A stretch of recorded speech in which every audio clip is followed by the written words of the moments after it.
প্রিয় শিক্ষার্থীরা, কেমন আছো তোমরা? নিশ্চয়ই ভালো আছো।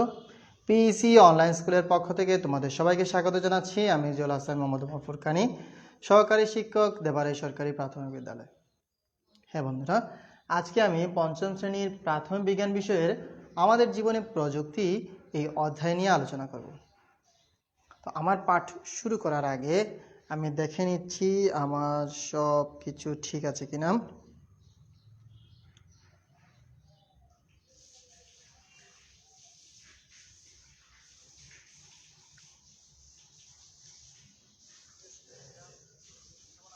ওকে, আমি এটা একটু শেয়ার করে দেই যাতে সবাই দেখতে পারে। আর পঞ্চম শ্রেণীর শিক্ষার্থী বন্ধুরা, তোমরা এই ফাঁকে তোমাদের প্রাথমিক বিজ্ঞান বই, খাতা, কলম নিয়ে আমার সাথে যুক্ত হয়ে নাও।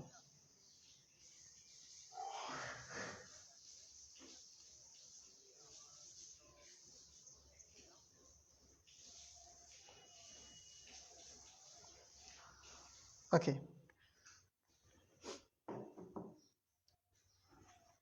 তো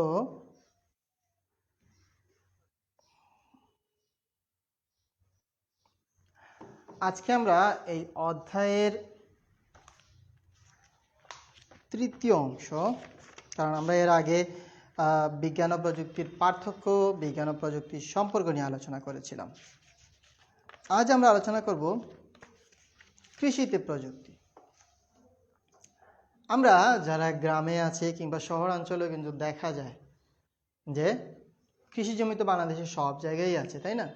আমাদের খাদ্য চাহিদা পূরণের জন্য বিভিন্ন মানুষ বিভিন্ন ধরনের কৃষি প্রযুক্তির উদ্ভাবন করেছে। তো আমি তোমাদের কিছু ছবি দেখাচ্ছি।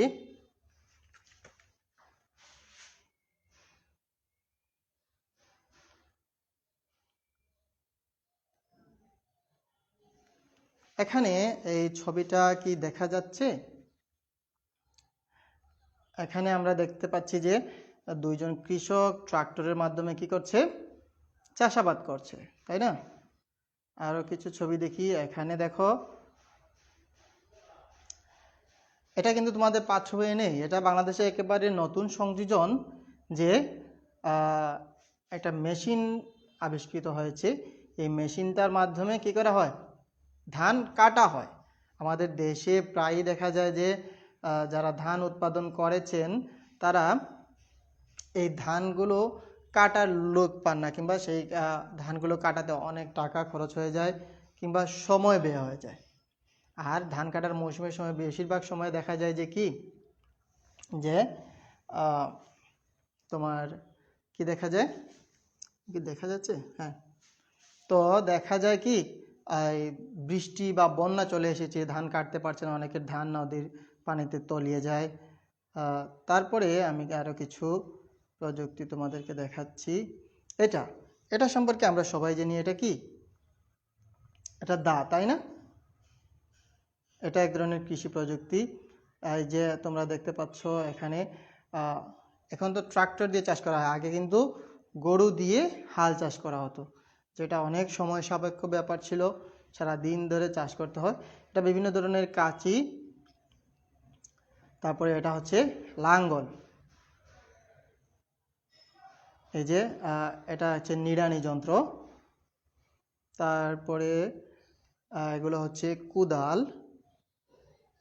এই যে ট্রাক্টরের ছবি আমরা দেখতে পাচ্ছি, এই যে আর একটা ভিন্ন ধরনের ট্রাক্টর। তো আমরা কৃষিকাজে ব্যবহৃত কিছু প্রযুক্তি সম্পর্কে জানলাম এবং আমরা এগুলোর সাথে এখন পরিচিত হব। এখানে এই কৃষি প্রযুক্তিকে আমরা 3 ভাগে ভাগ করতে পারি। আমি শিরোনামটা লিখে নিই, তোমরা তোমাদের খাতায় এটা তুলে নেবে। কৃষিতে প্রযুক্তি, কৃষিতে প্রযুক্তিকে আমরা কয়েকটা ভাগে ভাগ করতে পারি। একটা হচ্ছে যান্ত্রিক প্রযুক্তি,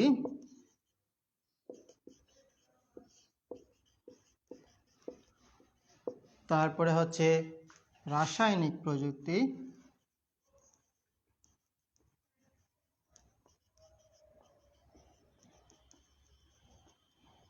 আর হচ্ছে জৈব প্রযুক্তি।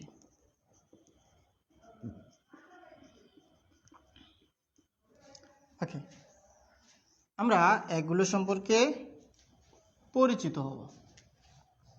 যান্ত্রিক প্রযুক্তির আমি কিছু ছবি দেখিয়েছিলাম তোমাদেরকে, যে কি আছে, শাবল, তারপরে আছে কোদাল, তারপরে আছে লাঙ্গল, তারপরে এগুলো হচ্ছে আগেকার মানুষ এগুলোর মাধ্যমে কি করত, চাষাবাদ করতো বা কৃষিকাজ করতো। বর্তমানে আছে ট্রাক্টর, তারপরে আছে সেচ পাম্প,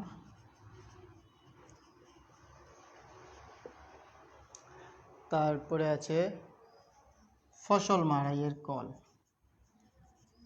ফসল মাড়াইয়ের কল।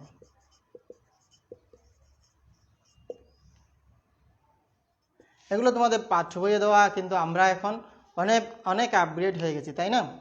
এই করোনার কারণে কিন্তু আমরা যেমন প্রযুক্তির দিক দিয়ে, লেখাপড়ার দিক দিয়ে আমরা কিন্তু এগিয়ে গিয়েছি, ঠিক একইভাবে আমাদের পাঠ্য বইয়ে যে জিনিসগুলো দেওয়া আছে তার চেয়েও বেশি গত কয়েক বছরে আমাদের দেশে কৃষির অনেক উন্নতি ঘটেছে। এজন্য আমরা কি করি, এই যে সেচ পাম্প আছে, ফসল মাড়াইয়ের কল, আমরা ধান কাটার যন্ত্র, গত প্রায় 2 বছর ধরে এটা বাংলাদেশে কৃষিতে খুবই ব্যবহৃত হচ্ছে এবং সরকারও এটা ব্যবহারের ক্ষেত্রে কৃষকদেরকে উৎসাহিত করছে। এর কারণে খুবই অল্প সময়ের মধ্যে বেশি ধান কাটা যায়। সেচ পাম্প এর কথা বলতে গেলে আমরা এক সময় আমাদের দেশের কৃষি ব্যবস্থা কী ছিল, প্রকৃতির উপর নির্ভর ছিল। অর্থাৎ যখন কৃষিকাজের জন্য বৃষ্টিপাতের প্রয়োজন, তখন এই মানুষ অপেক্ষা করত কখন বৃষ্টি হবে এবং তারা কি করবে, কৃষিকাজ করবে। কিন্তু এখন এই সেচ পাম্প ব্যবহার করে মানুষ কি করছে, সারা বছরই কৃষিকাজ করতে পারছে। তাছাড়া আগে যেটা ছিল এই যে লাঙ্গল, তারপরে গরু, এগুলো ব্যবহার করে মানুষ কি করত, মাঠে হাল চাষ করত। কিন্তু এখন আর ওই সময়টাতে প্রচুর সময় যেত, যে সামান্য ছোট্ট একটা জায়গা চাষের উপযোগী করতে হলে দেখা যেত পুরো দিন চলে যেত কিংবা 2 দিন লাগতো। আর এখন ট্রাক্টরের মাধ্যমে মাত্র 1-2 ঘন্টায় অনেক জায়গা কি করা যায়, চাষের উপযোগী করা যায়। তো আমাদের দেশে এই যান্ত্রিক প্রযুক্তিগুলো আমাদের কৃষিতে কি ঘটিয়েছে, বিপ্লব ঘটিয়েছে। আমরা এর আগে কোনো একটা ক্লাসে বলেছিলাম যে বাংলাদেশ এবং খাদ্যে স্বয়ংসম্পূর্ণ কেন হয়েছে, এই কৃষিতে প্রযুক্তির ব্যবহারের কারণে। তারপর আছে বিভিন্ন ধরনের এই যে মনে করো আমাদের দেশের তো জনসংখ্যা বেশি, তাই আমাদেরকে বেশি খাদ্য উৎপাদন করতে হয়। এর ফলে কি করা হয়, এই বাড়তি উৎপাদনের জন্য ফসলে বিভিন্ন ধরনের রাসায়নিক সার এবং কীটনাশক ব্যবহার করা হয়। এই রাসায়নিক সার উদ্ভিদের ভালো বৃদ্ধিতে এবং অধিক ফসল উৎপাদনে সহায়তা করে, কিন্তু এটার একটা বিপরীত দিকও আছে। রাসায়নিক পদার্থ ফসলের ক্ষতিকারক পোকা, আগাছা দমনের পাশাপাশি অতিরিক্ত ব্যবহারের কারণে জমির উর্বরতা শক্তি কমে যায়। তাছাড়া এই পরিবেশ দূষিত হয়। তো আমরা এই রাসায়নিক প্রযুক্তি যদি ভালোভাবে ব্যবহার করতে পারি, তাহলে আমাদের কী হবে, উৎপাদন আরও বৃদ্ধি পাবে।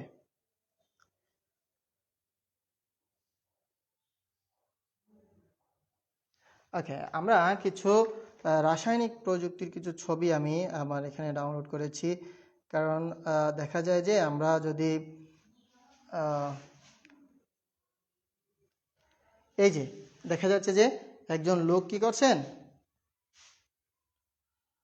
এগুলো সার, তাই না, হাত দেখা যাচ্ছে।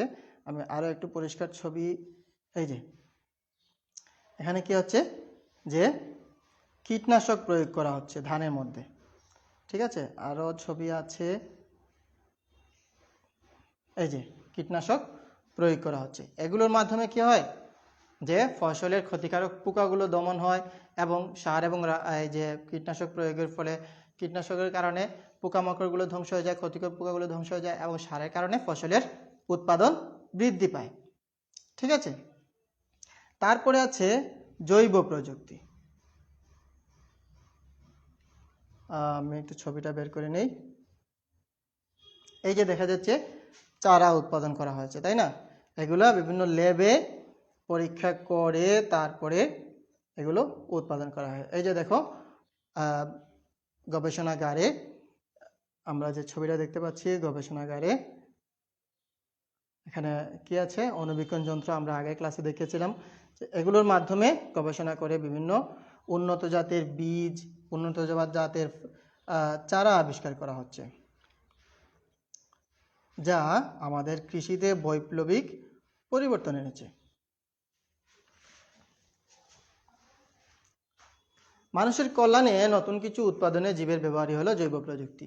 তাহলে তোমাদেরকে যদি প্রশ্ন করা হয় যে জৈব প্রযুক্তি কি, আচ্ছা রাসায়নিক প্রযুক্তির এখানে আমি লিখি নাই, এখানে কি হতে পারে, রাসায়নিক সার আর কীটনাশক, ঠিক আছে। তো জৈব প্রযুক্তি কি, আমাদের মানুষের কল্যাণে নতুন কিছু উৎপাদনে জীবের ব্যবহারই হলো জৈব প্রযুক্তি। যেমন জৈব প্রযুক্তির মাধ্যমে বিশেষ বৈশিষ্ট্য সম্পন্ন উদ্ভিদ সৃষ্টি করা হচ্ছে। এই প্রযুক্তি মানুষকে অধিক পুষ্টি সমৃদ্ধ, পোকামাকড় প্রতিরোধী এবং অধিক ফলনশীল উদ্ভিদ উৎপাদনে সহায়তা করছে। আমরা একসময় আমাদের দেশে, আমাদের গ্রামাঞ্চলে, মানে আমি নিজেও দেখেছি আমাদের জমিতে অনেকে ওই যে চাষাবাদ করতো, দেখা যেত যে টমেটো ধরার পরেই সেগুলোতে পোকামাকড় আক্রমণ করে ফেলে। কিন্তু এখন এই জৈব প্রযুক্তি ব্যবহারের ফলে যে টমেটো চাষ করা হয়, সেখানে দেখা যায় কি এই টমেটোগুলো পোকামাকড় প্রতিরোধী হয় এবং এই পুষ্টি সমৃদ্ধ খাবারগুলো বছরের যে কোনো সময় এখন উৎপাদন করা যাচ্ছে। আমাদের মানুষের কল্যাণে যে খাবারগুলো, প্রয়োজনীয় খাবারগুলো, সেগুলো এই জৈব প্রযুক্তির মাধ্যমে বিভিন্ন সময়ে সেগুলো আমাদের পরিবেশের জন্য সহনশীল মাত্রায়, যাতে আমাদের যে পরিবেশ আছে সেই পরিবেশে যাতে খাপ খাওয়াতে পারে এরকম উদ্ভিদ আবিষ্কার করা হচ্ছে জৈব প্রযুক্তির মাধ্যমে। তাহলে আমরা এটা বলতে পারি যে জৈব প্রযুক্তির মাধ্যমে আমাদের দেশের উপযোগী বিভিন্ন ধরনের ফসল, নতুন শস্য আমদানি করা হচ্ছে, উৎপাদন করা হচ্ছে। যেমন একসময় দেখা যেত আমাদের ওই যে ধানগুলো, এখন অনেক, আমাদের দেশ তো এমনিতেই বন্যা প্রবণ, এখানে বন্যার কারণে প্রায়ই দেখা যায় কি আমাদের যে ধানগুলো ছিল সেগুলো পানির নিচে তলিয়ে যেত। কিন্তু আমাদের দেশের গবেষকরা, কৃষি বিজ্ঞানীরা, তারা কি করেছে, অনেক উন্নত জাতের ধান আবিষ্কার করেছে, যেগুলো এই বন্যার পানিতেও তলিয়ে যায় না, সেগুলো পানির মাত্রা যতটুকু উপরে ওঠে সেই চারা গাছগুলো উপরে উঠে যায়। এভাবেই আমাদের দেশে বিভিন্ন ধরনের জৈব প্রযুক্তি ব্যবহার করে খাদ্যশস্য উৎপাদন করা হচ্ছে, আবিষ্কার করা হচ্ছে। তো এখন আমরা জানলাম যে আমাদের প্রযুক্তি কল্যাণের দিক, তাই না? কৃষিতে আমাদের প্রযুক্তি কি কি কাজে লাগে। আমাদের এই প্রযুক্তি যেগুলো আছে, বিজ্ঞানের জ্ঞান কাজে লাগিয়ে যে প্রযুক্তিগুলো আবিষ্কার করা হয়, সেগুলো যতক্ষণ মানুষের কল্যাণে ব্যবহার করা হয় ততক্ষণ কি হয়, যে আমরা কি করতে পারি,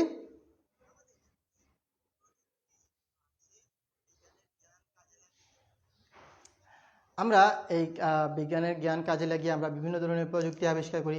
এগুলো তো গেলো কৃষিতে প্রযুক্তির ব্যবহার, আমাদের দৈনন্দিন জীবনে অনেক কাজে লাগে এগুলো, তাই না? কিন্তু এটার ক্ষতিকর প্রভাবও আছে। প্রযুক্তি বিভিন্ন সমস্যার সমাধান করে মানুষের জীবনকে কী করেছে, নিরাপদ করেছে, উন্নত করেছে, আরামদায়ক করেছে। প্রযুক্তি আবার নানা রকম সমস্যাও সৃষ্টি করে। যেমন অধিক খাদ্যশস্য উৎপাদনের জন্য কি করা হচ্ছে, বিভিন্ন ধরনের সার প্রয়োগ করা হচ্ছে, উন্নত মানের বীজ ব্যবহার করা হচ্ছে, একই জমিতে বিভিন্ন সময়ে ফসল উৎপাদন করা হচ্ছে। এতে ক্ষতিকর দিক কি হচ্ছে, যে জমির উর্বরতা শক্তি কমে যাচ্ছে, জমিতে আর কি করা যায় না, স্বাভাবিক তাপমাত্রার উদ্ভিদগুলো জন্মাতে পারে না। এখানে অবশ্যই আরও বিভিন্ন ধরনের সার ব্যবহার করতে হয়, কীটনাশক ব্যবহার করতে হয়, এতেগুলো একটা দিক। তারপরে হচ্ছে আমাদের এই যে খাদ্য উৎপাদন, মাছ আছে, তাই না? সেই মাছগুলো এখন বিভিন্ন ধরনের খামারে মাছ চাষ করা হয়। এতে কি হয়, আমাদের যে দেশের যে মাছগুলো আছে, দেশীয় মাছগুলো আছে, সেগুলো হারিয়ে যাচ্ছে। অধিক মাছ উৎপাদনের জন্য বিভিন্ন ধরনের খাবার ব্যবহার করা হচ্ছে, এতে পুকুরের ইকোসিস্টেম নষ্ট হয়ে যাচ্ছে। তেমনিভাবে শিল্প কারখানায় বিভিন্ন ধরনের দ্রব্যাদি উৎপাদন করা হচ্ছে, সেগুলো উৎপাদনের বিপরীত দিকে কি হচ্ছে, যে এগুলোর যে বর্জ্যগুলো আছে সেগুলো নদীতে কিংবা মাঠে পড়ে মাঠের আমাদের পরিবেশ দূষণ করছে, নদীর পানি দূষণ করছে। তাছাড়া আর কি হতে পারে, পরিবেশের বিভিন্ন আমাদের যে ইকোসিস্টেম আছে সেই ইকোসিস্টেমটাই নষ্ট হয়ে যাচ্ছে। আমরা এতদিন গ্লোবাল ওয়ার্মিং, পৃথিবীর উষ্ণায়ন সম্পর্কে আমরা জেনেছিলাম, তাই না? আমাদের কিন্তু পাঠে এই উষ্ণায়ন নিয়েও আলোচনা আছে। আগামীতে সেগুলো যদি সময় পাই তাহলে তোমাদের জন্য আলোচনা করব উষ্ণায়ন নিয়ে। তো এখানে দেখা যাচ্ছে যে বিভিন্ন ধরনের কলকারখানায় আমাদের জন্য প্রয়োজনীয় জিনিসপত্র উৎপাদন করা হচ্ছে এবং এর নেগেটিভ মানে বিপরীত দিকে কি হচ্ছে, এগুলোর কারণে আমাদের পরিবেশ দূষিত হচ্ছে। যেমন বিদ্যুৎ উৎপাদন কেন্দ্রে কয়লা পুড়িয়ে আমরা বিদ্যুৎ উৎপন্ন করি এবং এর ফলে বায়ু দূষিত হয়। তোমরা সাধারণত বিদ্যুৎ কেন্দ্র তো আমরা সবাই দেখতে পাবো না, যারা কাছাকাছি আছে তারা দেখতে পাবে, কিন্তু আমাদের প্রত্যেকেরই এলাকায় কি আছে, এই যে ইট তৈরি করা হয়, তাই না? এগুলো আমাদের দেশে প্রায় জায়গায় পাওয়া যায়। তো যেখানে ইট তৈরি করা হয় সেখানে কয়লা এবং কাঠ ব্যবহার করা হয় এবং এগুলো পুড়ানোর ফলে যে ধোঁয়া বাতাসে নির্গত হয় এগুলো কি করে, আমাদের পরিবেশের দূষণ করে। বায়ু দূষণ বৈশ্বিক উষ্ণায়ন ও অ্যাসিড বৃষ্টির মতো পরিবেশের উপর বিভিন্ন ক্ষতিকর প্রভাব সৃষ্টি করছে। রাসায়নিক সার এবং কীটনাশক অধিক খাদ্য উৎপাদনে সাহায্য করে। এগুলো ব্যবহারের ফলে আবার মাটি এবং পানি দূষিত হয়, যা জীবের জন্য মারাত্মক ক্ষতিকর। দেখা যাচ্ছে যে বিভিন্ন জমিতে কৃষিকাজের জন্য সার কীটনাশক ব্যবহার করা হচ্ছে এবং সেখানে তো অবশ্যই পানি দেওয়া হয়। এই পানিগুলো পরে গড়িয়ে বা বৃষ্টির পানির সাথে মিশে এগুলো কীটনাশকগুলো আমাদের খাল, পুকুর কিংবা নদীতে চলে যায়। এতে কি হচ্ছে, নদীতে মাছ মারা যাচ্ছে, বিভিন্ন ধরনের বিপর্যয় সৃষ্টি হচ্ছে। আর আরেকটা হচ্ছে অস্ত্র তৈরি। আমরা প্রযুক্তির সবচেয়ে ভালো দিকগুলা আমরা বিজ্ঞানের জ্ঞান কাজে লাগিয়ে আমরা বিভিন্ন ধরনের সুযোগ সুবিধা ভোগ করছি। গরম লাগছে, আমরা ফ্যান চালাচ্ছি, অনেকে এসি ব্যবহার করছে। তারপরে আমরা এক জায়গা থেকে অন্য জায়গায় দ্রুত সময়ে চলে যেতে পারছি।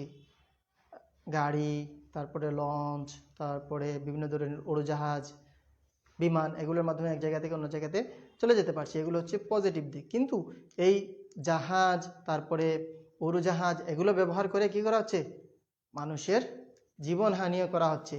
আধুনিক প্রযুক্তির সবচেয়ে ভয়াবহ প্রয়োগ হলো যুদ্ধের অস্ত্র তৈরি ও এর ব্যবহার।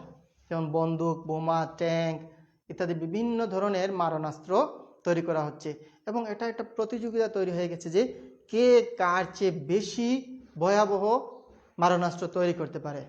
তোমরা সবাই মোটামুটি অবগত আছো যে আধুনিক সভ্যতার যারা ধারক বাহক, ইংল্যান্ড, তারপরে যুক্তরাষ্ট্র, হ্যাঁ, তারপরে ফ্রান্স, এরা বিভিন্ন সময়ে বিভিন্ন দেশে কি করেছে, তাদের ঔপনিবেশিকতা স্থাপন করেছে। বর্তমানে আমরা সবাই মার্কিন যুক্তরাষ্ট্রের বিভিন্ন দেশে হামলার কথা জানি, তাই না? ইরাক, তারপরে সিরিয়া, এরকম বিভিন্ন দেশে তারা কি করছে, আফগানিস্তান, এই দেশগুলোতে তারা হামলা করেছে এবং ভয়াবহ মারণাস্ত্র তৈরি করে হাজার হাজার লক্ষ লক্ষ মানুষ তারা হত্যা করছে। তো এটা হচ্ছে প্রযুক্তির সবচেয়ে ভয়াবহ দিক, মানে খারাপ প্রয়োগ। তো আমাদেরকে কি করতে হবে, মানবিক হতে হবে।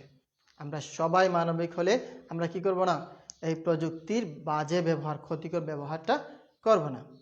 তাছাড়া আরও অন্যান্য ক্ষতিকর প্রভাব রয়েছে এগুলোর। অনেক সময় প্রযুক্তির ব্যবহার নেশায় পরিণত হয়। তোমরা যারা মনে করে প্রযুক্তির সবচেয়ে ভালো ব্যবহার হচ্ছে যে আমি আমার স্কুলে থেকে তোমাদের সাথে যোগাযোগ করতে পারছি।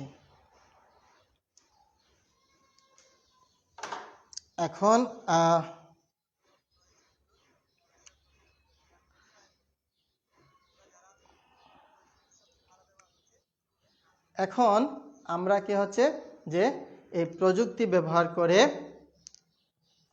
যে আমি তোমাদের সাথে এখানে দেখো বাংলাদেশের বিভিন্ন প্রান্ত থেকে আমাদের শিক্ষকেরা, তাছাড়া তোমরা যারা শিক্ষার্থী এখন দেখছো কিংবা পরে দেখবে, তোমরা কি করছো, আমরা একে অপরের সাথে যোগাযোগ করতে পারছি, ক্লাস করতে পারছি। এটার একটা ভালো দিক হচ্ছে এটা।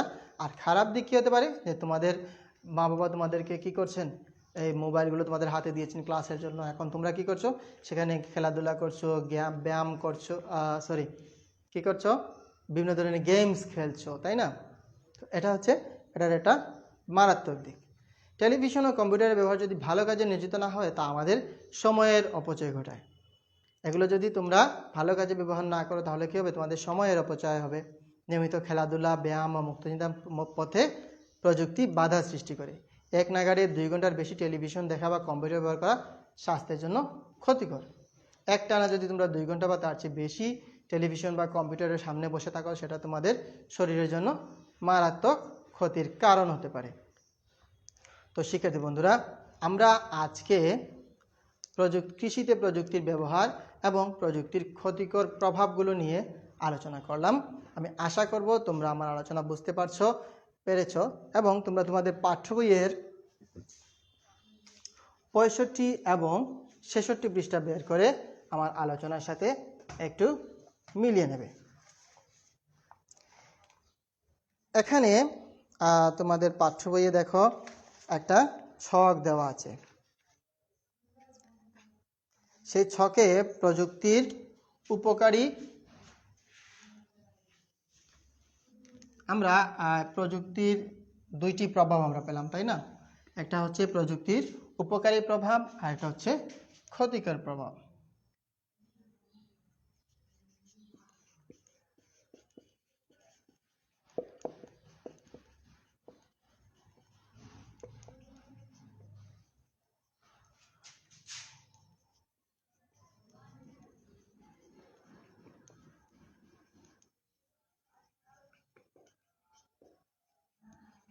প্রযুক্তির উপকারী প্রভাব এবং প্রযুক্তির ক্ষতিকর প্রভাব। তো আমরা প্রযুক্তির যে প্রভাবগুলো আমরা জানলাম, উপকারী এবং ক্ষতিকর, সেগুলো আমরা এখানে লিখতে পারি। প্রযুক্তির উপকারী প্রভাব কী হতে পারে? অধিক খাদ্য উৎপাদন,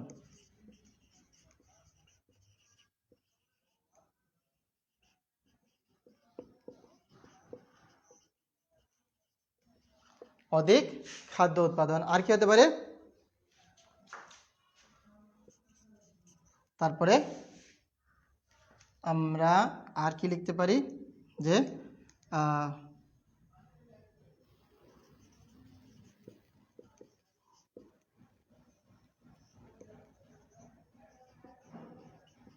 যে চাষাবাদ, এটা আমরা দিতে পারি, যে আমরা সহজে চাষাবাদ করতে পারি। আর কি এটা হতে পারে? নতুন নতুন বৈশিষ্ট্যসম্পন্ন উদ্ভিদ সৃষ্টি। যেহেতু আমরা কৃষিতে প্রযুক্তি সম্পর্কে আলোচনা করেছি, তাই আমাদের প্রযুক্তির উপকারী প্রভাবগুলো এই ক্ষেত্রেই আমরা রাখবো। আর আমাদের জীবনে তো প্রযুক্তির উপকারী অনেক প্রভাব রয়েছে, তাই না? কি হতে পারে? নতুন নতুন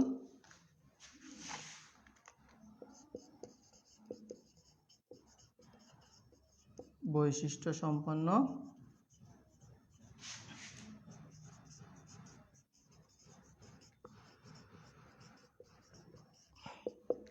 উদ্ভিদ সৃষ্টি।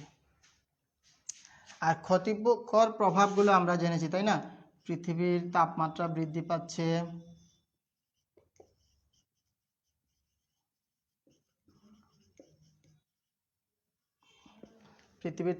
বৃদ্ধি পাচ্ছে, তারপরে কি হতে পারে?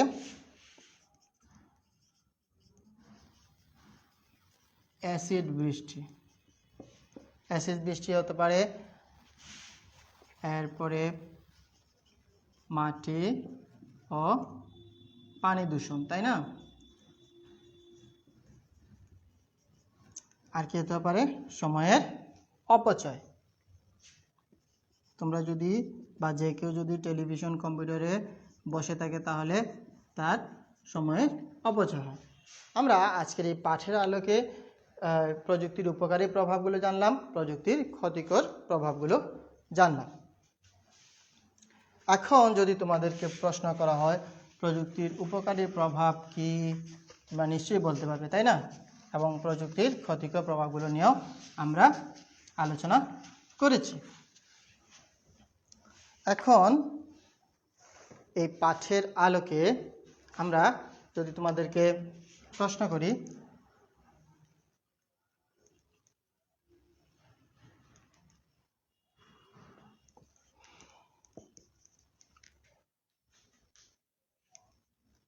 কয়েকটি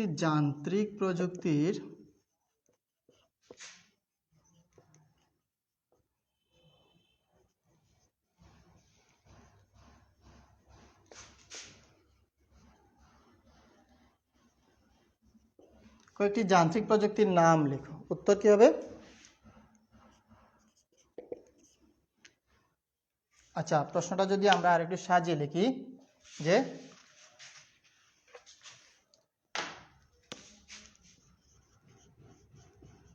কৃষিতে যান্ত্রিক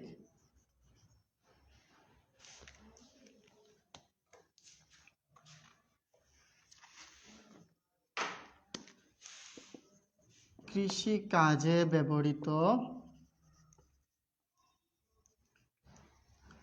কয়েকটি যান্ত্রিক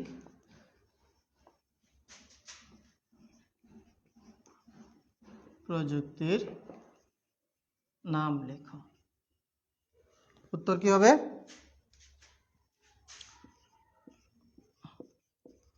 ট্রাক্টর, ধান কাটার মেশিন, তারপরে ধান মাড়াই মেশিন, এগুলো হচ্ছে সর্বাধুনিক প্রযুক্তি, তাই না? এগুলো কৃষিতে ব্যবহৃত সর্বাধুনিক বা সর্বশেষ প্রযুক্তি। এবং একইভাবে যদি রাসায়নিক প্রযুক্তির নাম বলি তাহলে আমরা সার এবং কীটনাশকের নাম বলতে পারি, সেটা নাই বা দিলাম। তারপরে হচ্ছে জৈব প্রযুক্তি। কি জৈব প্রযুক্তি কি? উত্তর কি হবে? মানুষের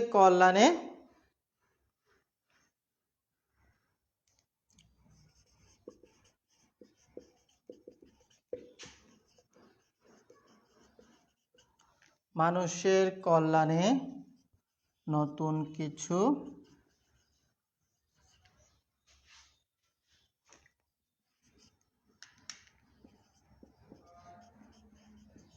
উৎপাদনে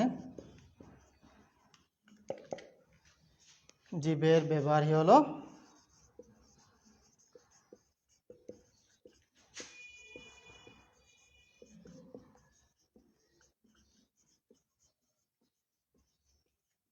জৈব প্রযুক্তি। ঠিক আছে?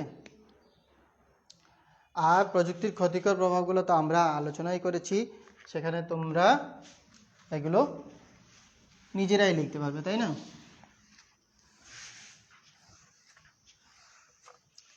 এখন টাইম তোমাদেরকে কিছু বাড়ির কাজ দেব। ঠিক আছে? বাড়ির কাজ হিসেবে আমরা দিতে পারি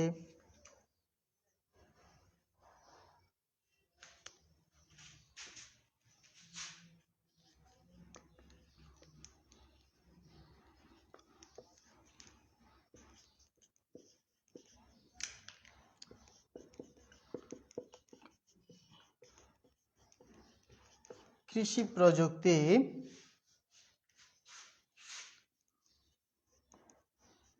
কিভাবে মানুষকে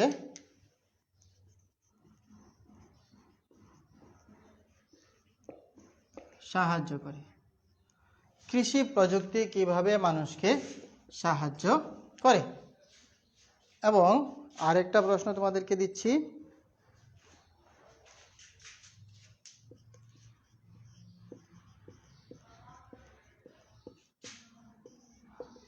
প্রযুক্তি কিভাবে পরিবেশের